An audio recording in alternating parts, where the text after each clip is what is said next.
Bandwidth for First Updates Now is supported by AndyMark. Are you competition ready? Go to andymark.com and keep your team inspired. And by the Blue Alliance. Keep up to date on all live and archived First Robotics events and team stats at thebluealliance.com. First Updates Now is brought to you by viewers like you. Fun relies on the generous support of our fans in order to continue to keep creating content. Please consider donating, giving bits, or subscribing. Subscribe for a few bucks a month or for free through Twitch Prime. And don't forget that our subscribers get 5x chance to win on all giveaways.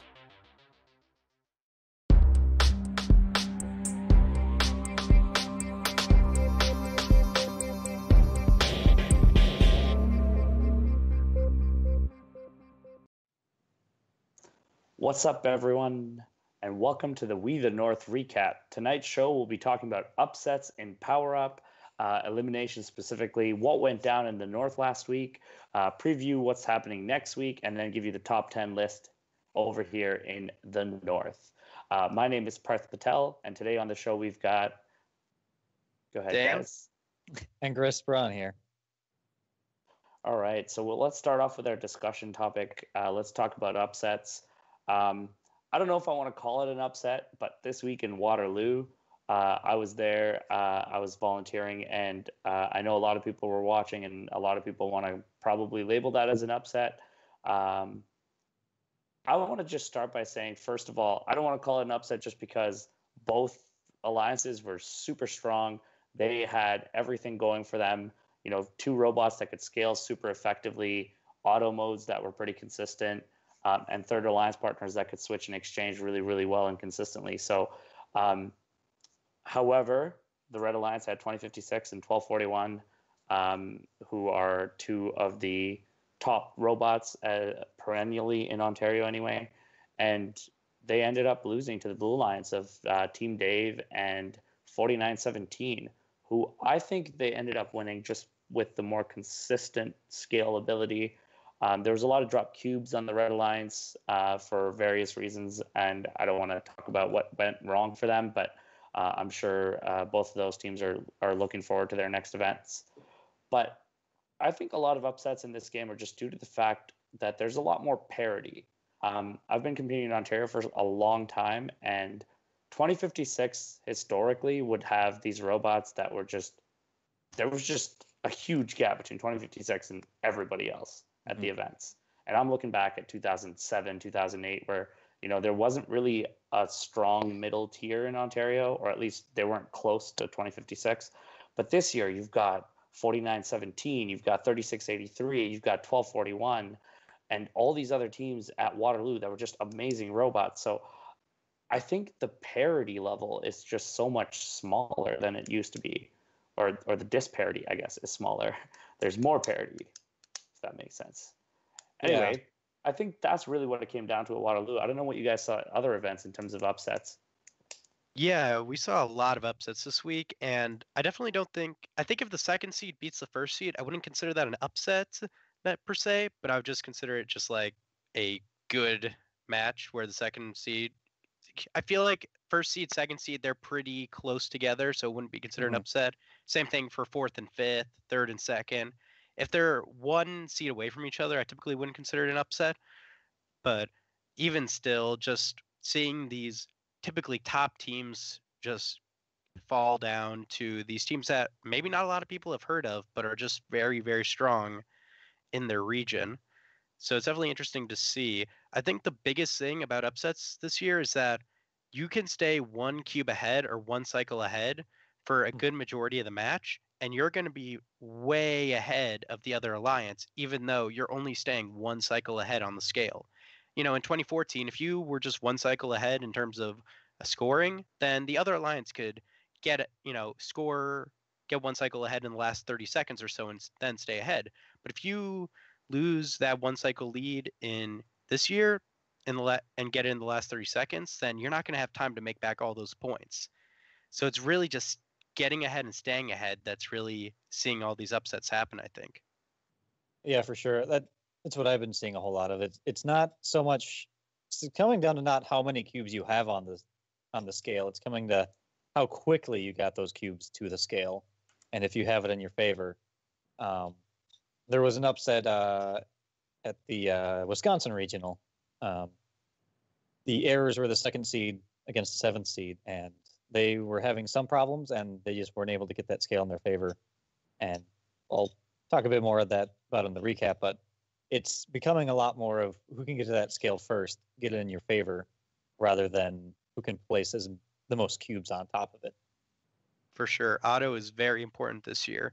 If you can get those cubes up on the scale in auto, then you're just once you get ahead in auto, it's easier to stay ahead in teleop. And if you can get ahead in auto, then that's going to be at least 1 or 2 cube lead, hopefully. That's going to make it harder for the other lines to catch back up.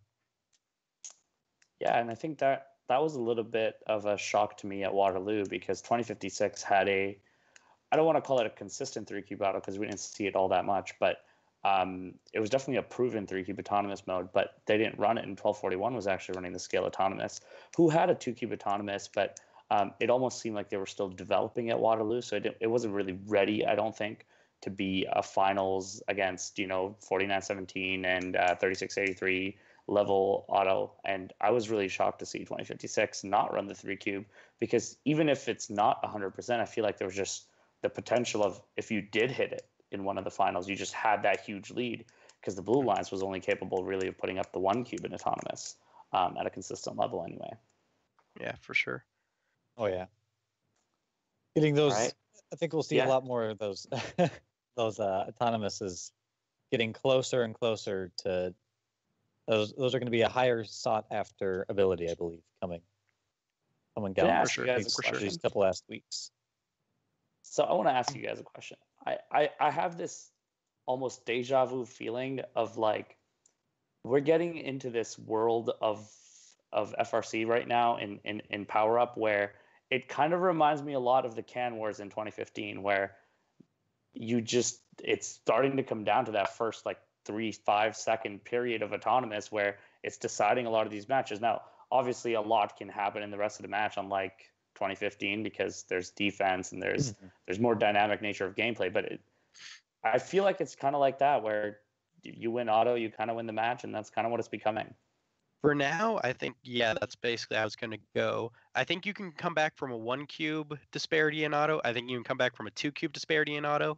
But if you are 3 cubes behind at the end of auto into teleop, that's hard to come back from. And just like the amount of work that it will take to actually get back from that disparity, you're going to lose so much time that by the time you actually get back from that, it might only be 30 or 40 seconds left in the match, and that's not a lot of time to get back those points. So I definitely see what you're saying on that, and it's definitely going to be interesting if teams are able to go more than 3 cubes on the scale in auto.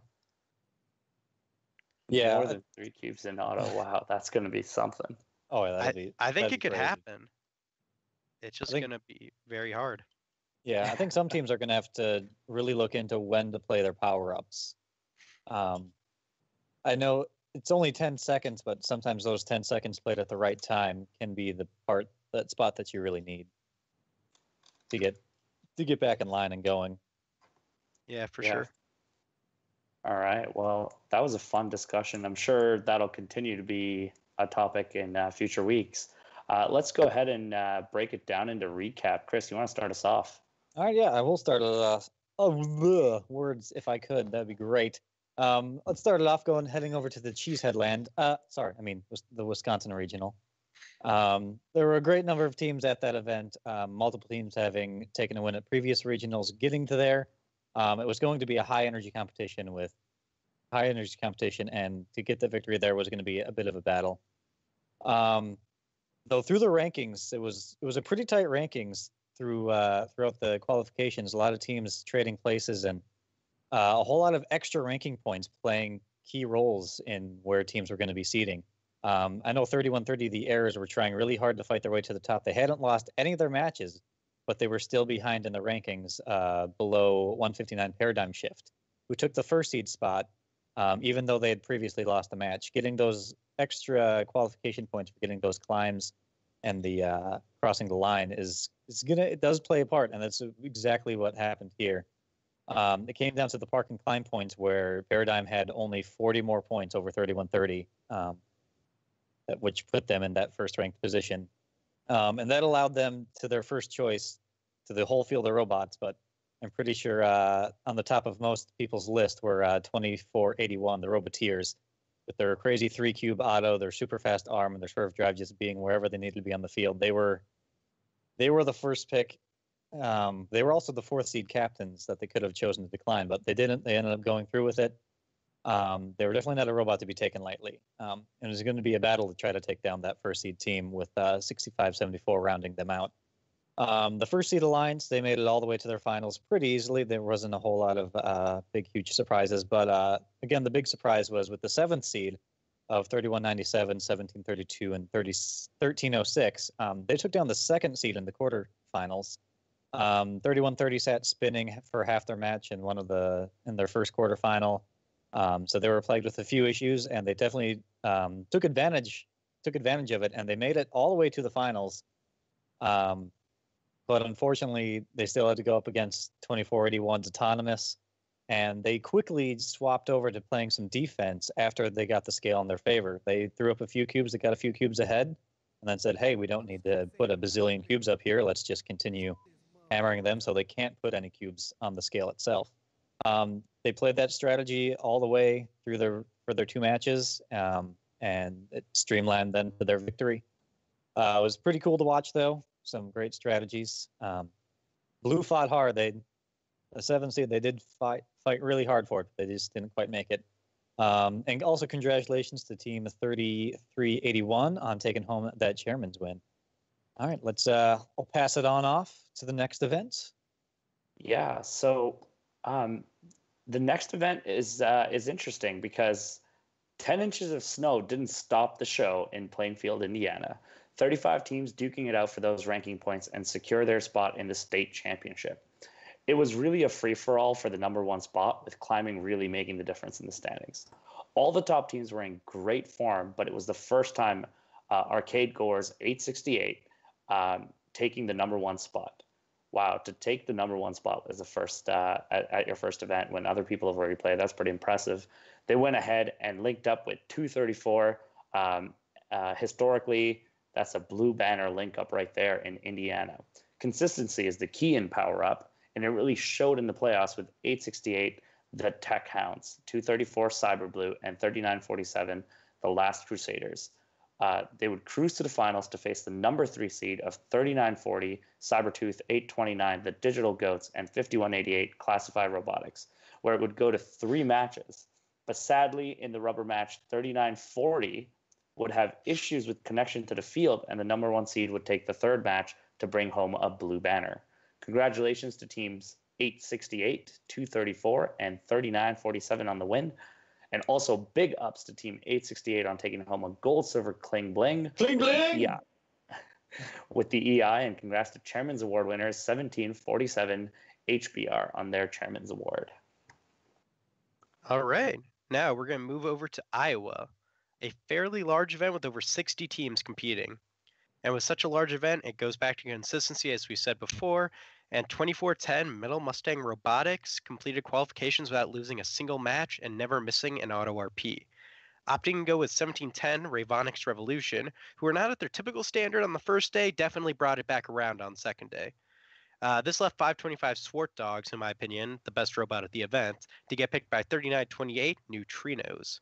Although quarterfinals went as expected, the semifinals saw the 4th seed of 1156 Under Control, 6424 the Stealth Panthers, and Robotics beating the 1st seed in a clean 2-0 matchup. I think the biggest reason for this upset was 4th seed's 3rd robot, 6025 Adroids Androids. They did power-ups incredibly quickly, giving a huge advantage to the Alliance, as well as some strong scale game by 1156 and 6424. Moving on over to the finals of the event, it was the 2nd seed of 3928 Neutrinos and 525 Swart Dogs versus the 4th seed. In an incredibly close 3-game series, the 4th seeded Alliance snatched up the win by staying just enough ahead on the scale to keep their lead growing throughout the matches.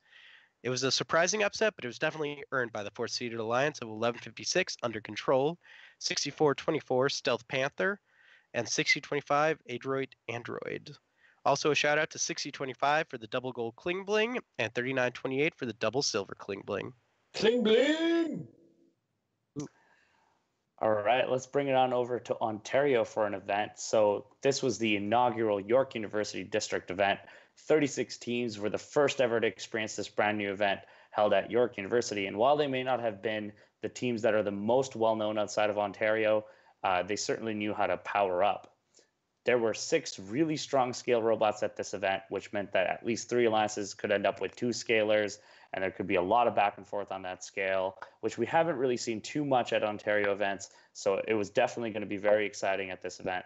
Team 1360 had already won an event week 1, and they came out guns blazing, super strong, and took that number 1 seed. They went on to pick what was possibly the most consistent and blazing fast scorer in 1325, with a consistent 2-scale autonomous mode that, at least for the day that I was there, I didn't see them miss. And they went on to also pick up Team 6140 to help them with the switches in exchange. The number 1 alliance went undefeated through the quarterfinals, the semifinals, putting up devastating scores, and it was just a brutal matchup to see when they were out there just firing away. They were just super smooth, no issues with their robots. They were just on fire. It was absolutely impressive to watch these robots. In the finals, they went on to place the number 2 seeded alliance with 2 great scale robots of their own in 4618 Newman Robotics and 4976 Revolt. However, the number 2 alliance would have trouble scoring in the finals, which is possibly the worst time to have issues with your robot. And they dropped a lot of cubes, unfortunately, and that gave the number 1 alliance both finals matches, giving them the win. I was super impressed with Newman Robotics and 4976, as well as 6141, and so many more robots at this event. Huge shout out to my bros over at 188 as well. They've got a good robot there, and I know they're going to be working towards at the next event. 1360 earns their 2nd win of the season and pairs that with the Chairman's Award, getting the gold Kling Bling, while 1325 wins this event after actually having lost to 1360 at their first event in week 1. Overall, this was just a fantastic event, and I am so excited for what this means for provincials in a couple of weeks from now. All right, moving all the way over to Pittsburgh for the Greater Pittsburgh Regional, a diverse regional housing teams from as far away from Florida to compete.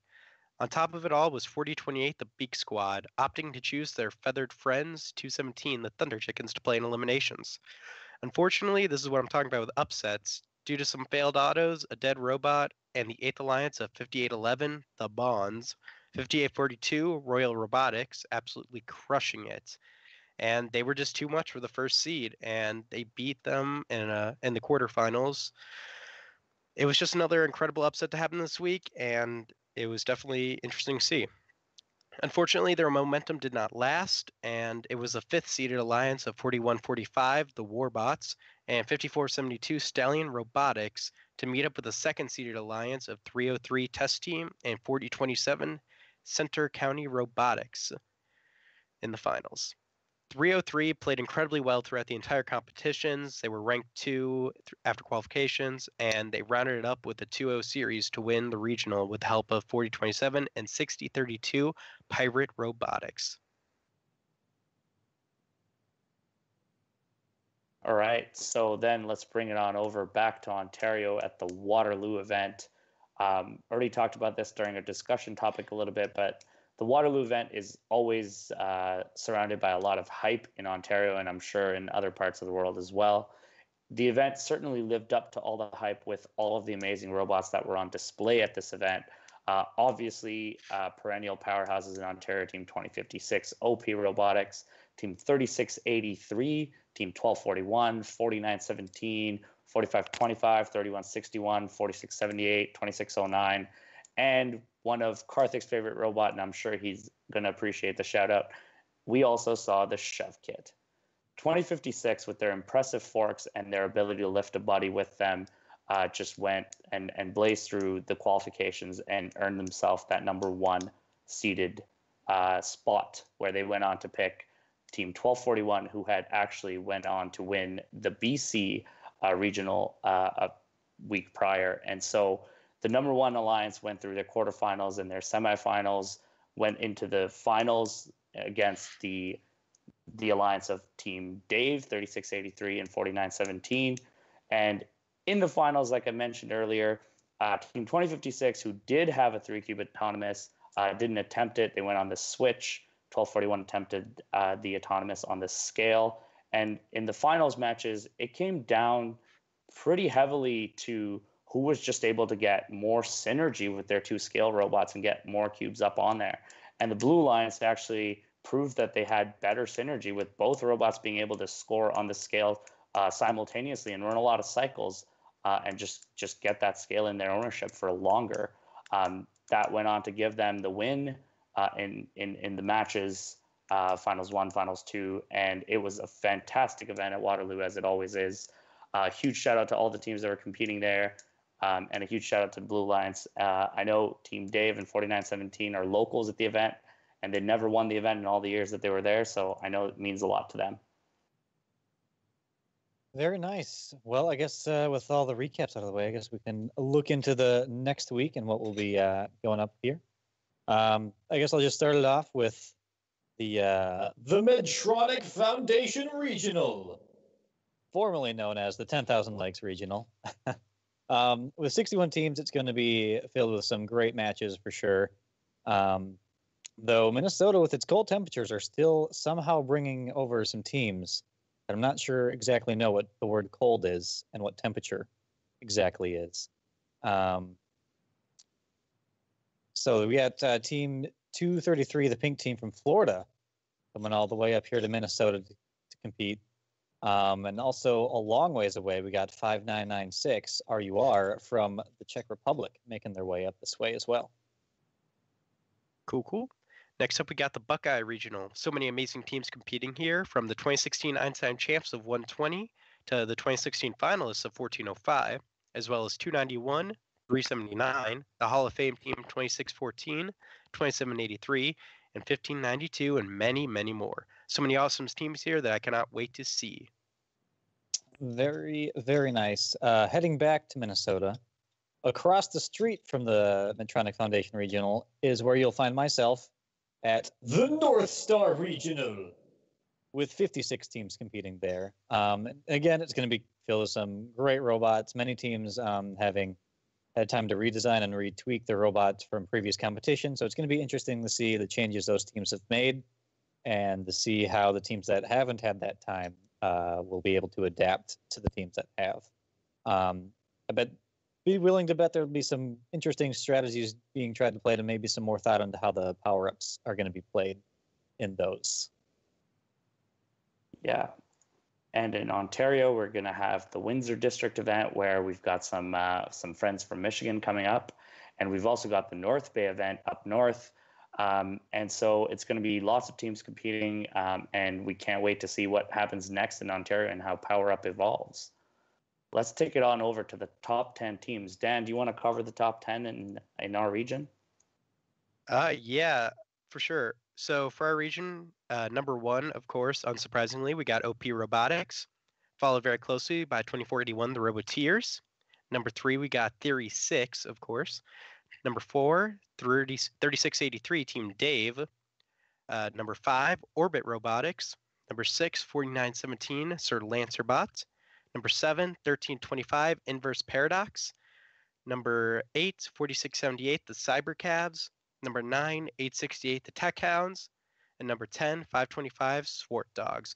Got a lot of Canadian teams, got a few US teams, fairly equal distribution, but we actually have to go out now. So thank you everyone for tuning in to We in the North. If you want more FIRST robotics in your life and like what we do, all that you ask is that you let others know about this show and that this is the place you go to for more FRC in your life. If you got a few bucks to share, we appreciate it, but if not, it's cool. We're just delighted to have you on board.